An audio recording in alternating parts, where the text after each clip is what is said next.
ఓం శ్రీ గురుభ్యో నమ. ముందుగా నేను చెప్పే ఈ 2 వాక్యాలు విని జ్ఞాపకం పెట్టుకోండి.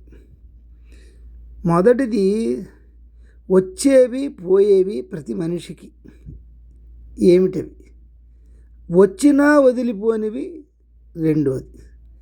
వచ్చేవి పోయేవి అంటే పేదరికము, వ్యాధి, డబ్బు.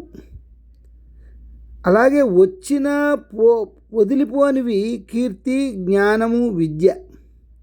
ఇవన్నీ యథార్థాలే, నిత్య సత్యాలే. ఇవి మనిషికి తెలియనివేం కావు. కానీ మనం వీటిని గుర్తుంచుకొని ఆచరించడంలో చాలామంది విఫలం అవుతున్నాం. అందుకే అసమానతలు, అసంతృప్తులు వస్తున్నాయి. ముందుగా వచ్చేవి పోయేవి. పేదరికం అనుకున్నాం. పేదరికం అనేది స్థిరం కాదండి. ఈరోజు దరిద్రుడు రేపు కోటీశ్వరుడు కావచ్చు. రాత్రికి రాత్రే అపారంగా సంపదలు వచ్చి పడవచ్చు. ధనవంతుడు పేదవాడు కావచ్చు.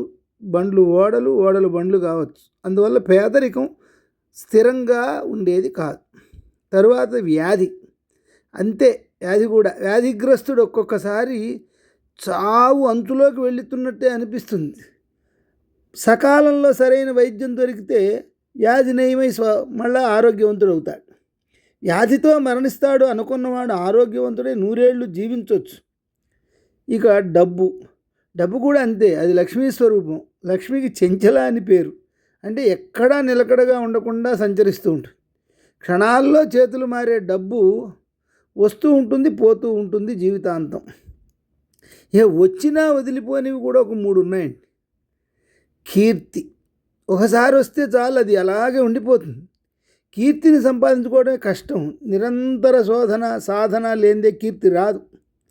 తర్వాతది జ్ఞానం. అంతే. జ్ఞానం కూడా. జ్ఞాన సాధన ఎంతో కష్టం. జ్ఞానవంతులైన గురువులను ఆశ్రయించాలి. జ్ఞానరాశులైన గ్రంథాలను అధ్యయనం చేయాలి. లేకుంటే జ్ఞానం రాదు. జ్ఞాన సముపార్జన కోసం ఈ రోజుల్లో విద్యార్థులు విదేశాలకు సైతం వెళుతున్నారంటే జ్ఞానం ఎంత గొప్పదో మనకు తెలుస్తోంది. అది వస్తే ఇక వదిలిపోనే పోదు. అందుకే జ్ఞానాన్ని నిత్య దీపకం అన్నారు. చివరిది విద్య.